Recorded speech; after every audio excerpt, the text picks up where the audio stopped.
So how best can Scottish governing bodies ensure that children's human rights are at the heart of policy and practice? ensure children's human rights are at the heart of policy and practice? Would anybody like to start? Okay, so I think the first thing is to acknowledge and equip ourselves with that knowledge about why rights matter to children. And second of all, and I think that was really demonstrated well in the presentation from young people, is to be willing to take our lead from children and young people, to really listen to what it is that matters to children and young people. I think that's a really good start. And then I think, for me, it's about setting ambitions that we think right now might be beyond us.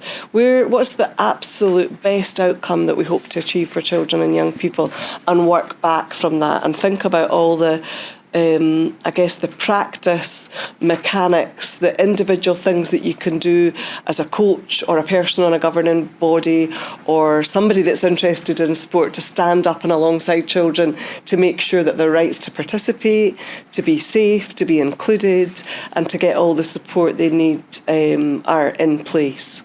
Completely agree with Mary, obviously, and particularly about the importance of starting with talking to children and young people.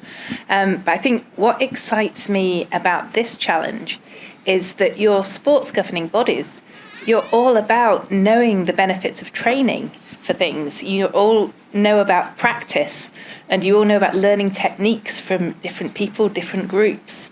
So I think there's a real opportunity to bring what you know about getting good at sport into how you approach the challenge and the opportunities of the UNCRC Act. And we're not instantly going to become the best. We're not instantly going to be gold standard. I wasn't instantly Jane Torville when I tried to practice ice skating. I fell on my bottom very many times. But we have that opportunity with the UNCRC. It's an international tool. It's an international law. So there are other countries that we can learn from. We can steal their techniques. We can learn from them. We can practice, and look at what isn't working, get feedback from children and young people, and improve as we go along. So I think that if we put the same dedication that we all put into learning our different sports, into learning how to embed a children's rights approach into sports across Scotland, we'll soon be up there, we'll soon be medal winning. Again, agree with both Jules and Mary, and absolutely that, seeing it as an opportunity, seeing it as something that is empowering, something that gives you the opportunity, whatever level you're at within the organisation that you work with, to improve the experience of children and young people in that sport. And then I think there's something for me about the conceptual shift of recognising children and young people as rights holders, as equal and active participants in what you're doing. So not as passive recipients of a service or of an offer, but seeing them as equal and active participants in the decisions that you make. I think starting from there, and you won't go far wrong. Thank you. What must sports governing bodies do to make sure that listening to young people's voices doesn't just become a tick box exercise? Good question. So we were talking about some of this at our table, and I think there's an interesting element to this that we were just sort of touching on and didn't come up with a solution on. But recognising that one of the groups of children and young people that we need to hear from are those who are not participating in sport. So there's lots of good work happening around representative groups and boards and advisory groups of children and young people within different sports, and that's all really positive. And there's lots of important learning that will come out of that. But there is a group of children and young people who are not participating, and hearing from them about why that is. What are the barriers? What could we do better to enable that to happen? I think is a really important element around that. The bit about it not being a tick box, I think, is also really important. So again, it's about that recognition that listening to children and young people helps you do better. It will help you run your organisation better. It will help you make better decisions. It's seeing the value in it, and looking at examples internationally, as Jules said, and around Scotland as well, and out with sport, in fact. So we've got examples within different parts of the Scottish policy environment where young people's participation has become much more embedded, and people can point to the value that they've got from it, the value that they've taken from it. And so that, I think, will help to make that shift, to make it feel not like an administrative exercise that you have to do, but about something that makes you and your organisation better. Thank you, Nick. Again, I completely agree. And I think just to touch on something else that we were saying at our table is from the reports that I read to prepare for today, many of them were from younger children, so 8 to 12-year-old children. And many of these children had actually decided that they weren't good at sport before they even got to secondary school. So I think something that we do need to be doing is making sure that when we're listening to children and young people, it's not just young people, but that we are focusing on younger children as well, who might already decide that they don't think they're good at sport or that they're not good enough for sport before they even get to secondary school. In terms of the work of governing bodies, I think it's so important that it's an ongoing exercise. It's not right now we need to go and talk to children and young people. It's actually something that is embedded into everything that you do and taken on board in every area of your work. Earlier on my slide, when I was talking about the UNCRC general principles, it's almost like having a child rights impact assessment in your head. If every decision you're making, always think, what do children and young people think about this? And a really important thing is not to ask the same questions twice. So children and young people tell us that they're often asked the same thing and they don't see anything change. And then they're asked the same question, they identify the same problem and they don't see anything change. So if you're able to embed your conversations, what you're learning from children and young people into all aspects of your decision making, if you're able to feed back to children and young people about what changes have been made as a result of what they've told you, that way it becomes part of the culture of the organisation. It becomes part of that ongoing change, and that's where it really embeds children and young people's participation into everything that you do in a way that it's not an added cost, it's just part of what your organisation does and part of your organisation's culture. Thank you. This was a hard one to go last because obviously I agree with both our experts on children's rights. So I guess my reflection is a bit from what it's been like at Children First.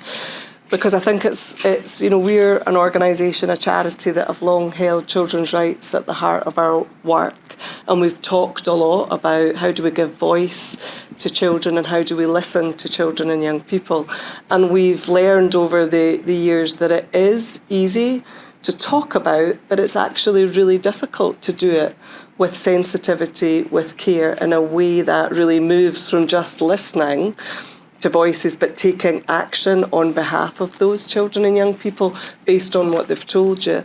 And I think there's some resonance in the approach that sports governing bodies have taken through the adoption of the child protection and wellbeing standards, because it gives you a really clear framework to hold yourself accountable about what you actually do. So for us, what's become useful in the children's rights arena is to think about what frameworks or evidence-based approaches, internationally evidence-based approaches, can we look to help us hold ourselves to account, to move from just listening to children but also privileging children's voices and allowing them to influence the audiences that we need to convince for change. So I'm not an expert on this. I have colleagues in my organisation that are. I think they might be really pleased if I mention the Lundy model, and we can give you some resources around that. But it really helps you move from thinking about how do we listen to children, how do we hear their voices, to what action do we take with those children on their behalf. In many ways, and I alluded to this when I spoke earlier, adopting a real active framework allowed us to make progress on areas where we thought we were stuck. When we as the adults got out the road and allowed or created the space for children to speak for themselves, we saw real success in our work, and I think there's a lot to be learned from that for sports governing bodies. So what about local authorities and leisure trusts and the important role they play in the delivery of sport? Should they not be part of the conversation? Absolutely, 100%. And again, this is something that I almost didn't get to this discussion panel because I was so busy discussing it on my table.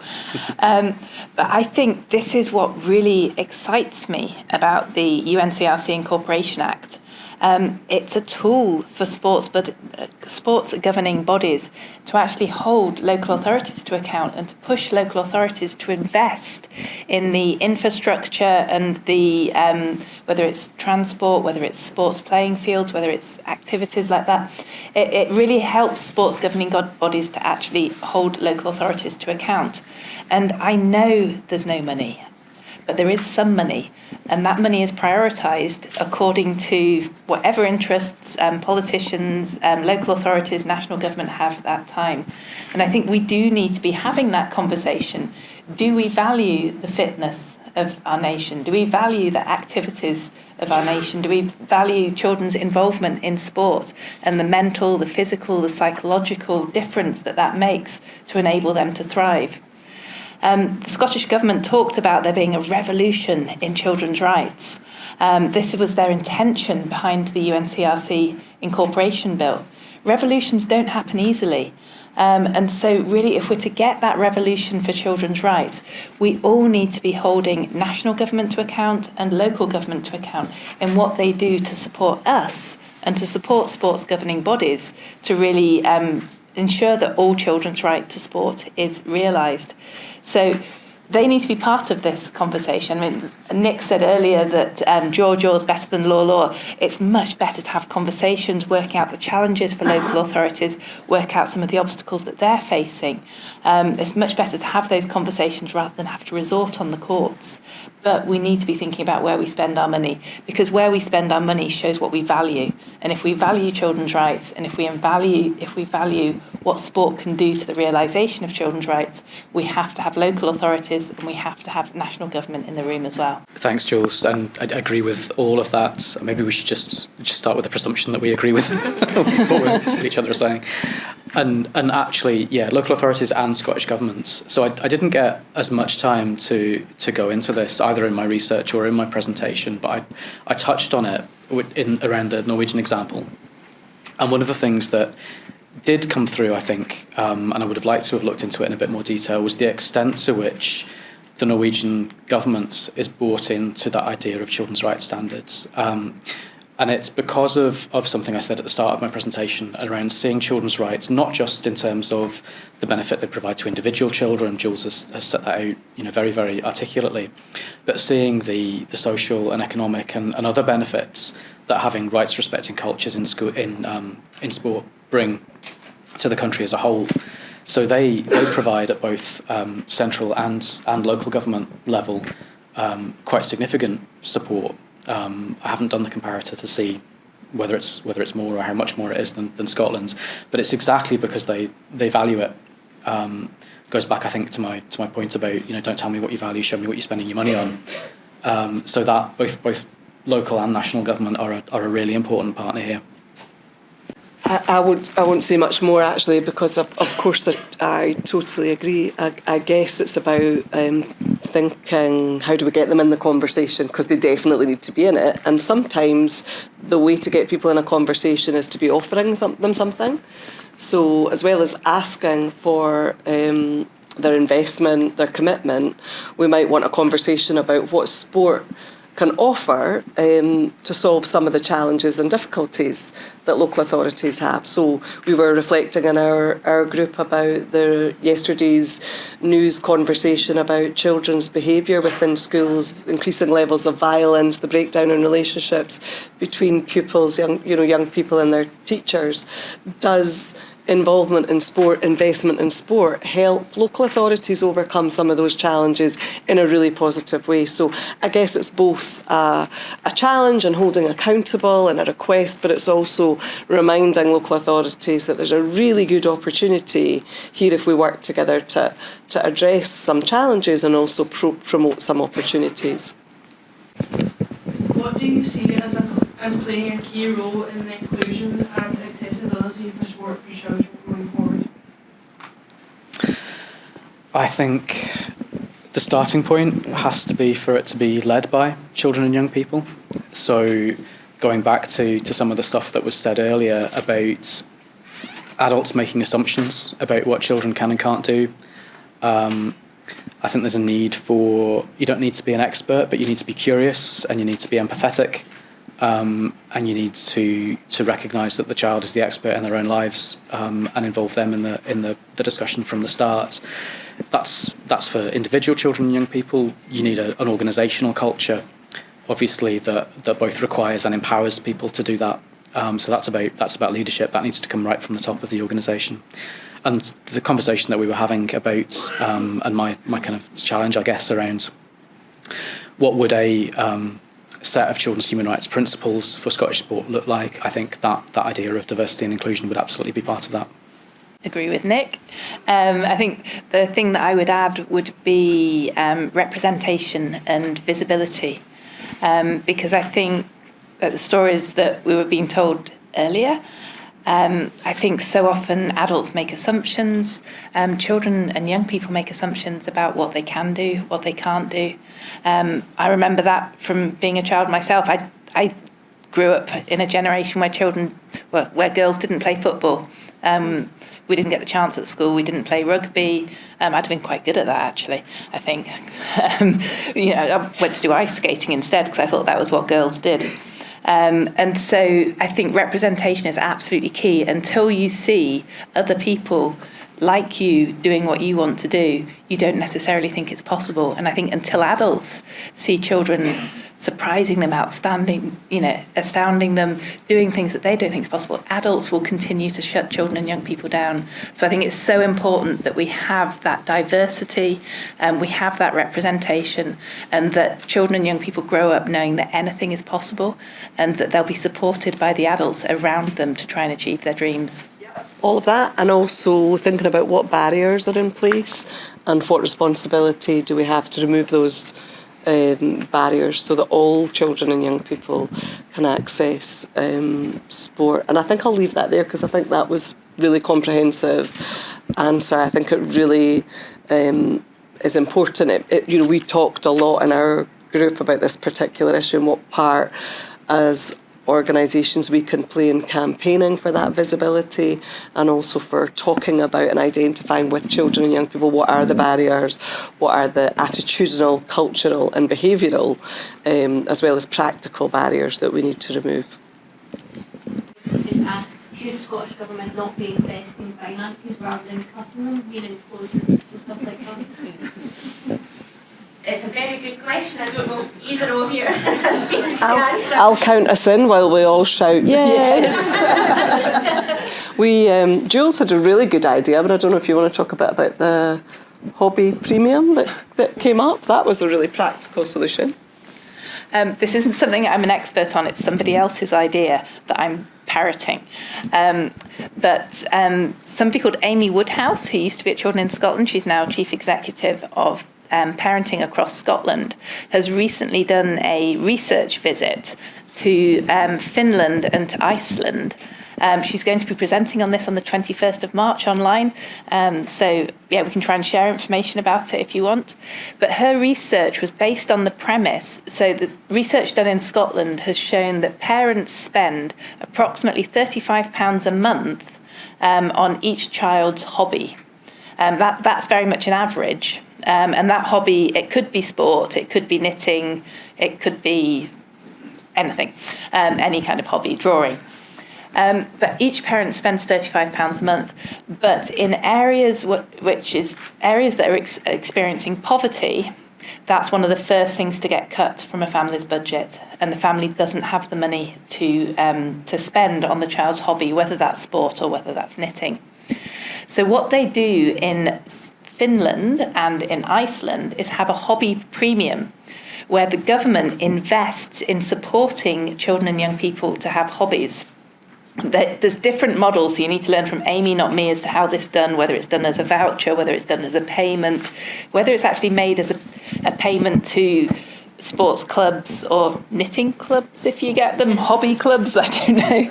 I told you I don't know enough about this. But there are different models of doing this, but it's a way of making sure that every child's right to have their Article 31 rights, so recreation, leisure activity, every child's right is respected. I know she's really positive about the idea of a hobby premium. I know it's something that we could be calling for in Scotland. And I was thinking it could be an exciting idea of how we could get more children and young people involved in sports if we could make sure that there was a hobby premium for children and young people in Scotland. So it's something that's early in development, but definitely watch out online. Together we'll be talking about it. We'll be supporting Amy to share her research when she publishes it. But that's the kind of investment that actually in the longer term can prevent additional costs having to go forward. So it can support children and young people's mental health, it can support their physical health, it can help them to achieve, it can help them to help build their confidence. So in the longer term, actually investing in a hobby premium can reduce costs on government in the longer term. The only thing I would add, I think, is that in terms of the culture change that we want to see coming with UNCRC incorporation, part of that is around budgeting, is around approaches to budgeting. So if you've ever tried to follow the Scottish Government's budget process or local authority budget processes, it's often very, very unclear the basis on which decisions are being made and on which kind of priorities are being allocated. So that process, those processes could benefit from a lot more transparency and from really clear human rights-based criteria informing the decisions that are made about how we allocate the pot of money that we have available to us. Guys, I'm just quite interested in your thoughts. We heard earlier from the young people about the frustrations in the education system around not being accessing sport, particularly if you've got a disability. We all know in the room today the benefits of sport throughout the early stages of young people's lives.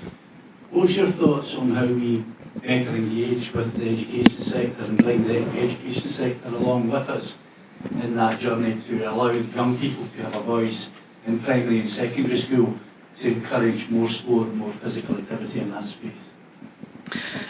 I think you're quite right, education is a really important area for this, for lots and lots of different reasons. One of the things that I was reflecting on is that something that's come out really strongly from the strategic plan work that we've been doing is a real sense from children and young people about how much pressure they feel under within education. So pressure of homework, pressure of tests and assessments. I know it existed before COVID, but it feels much more prevalent and much more significant now. And that, of course, has an effect on how much, in a really basic level, how much free time you have available to engage in extracurricular activities, including sports. So there's something for me around that.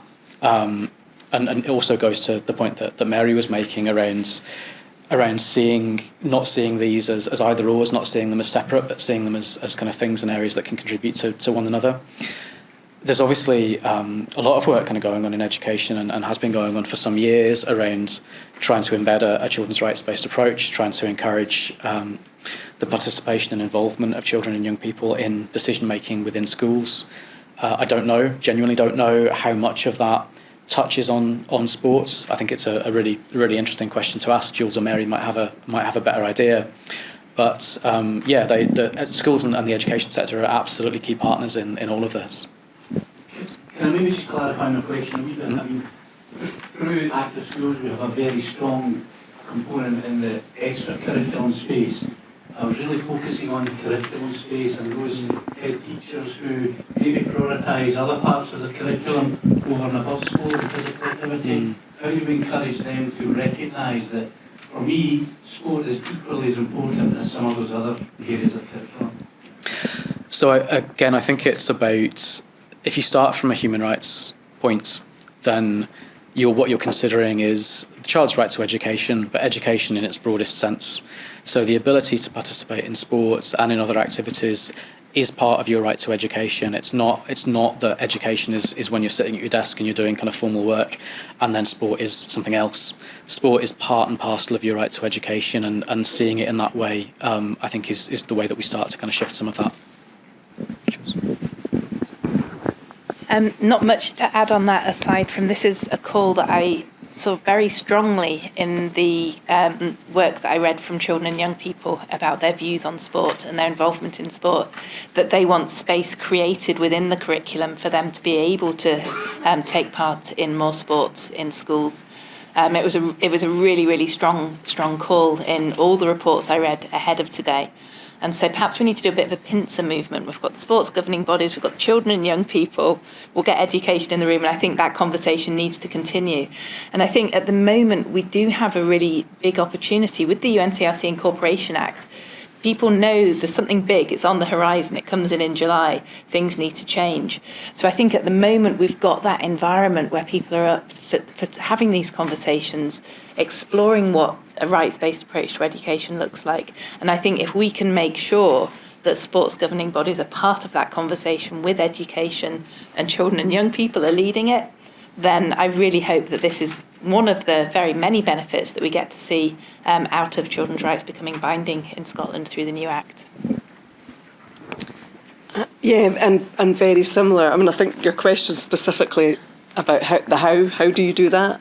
And it's really a challenge, isn't it, when schools are under so much pressure, when resources are so scarce, when there's all of this focus that comes from national government, parents themselves and everybody else around attainment rather than wider achievement. It can be really hard to make space for this conversation.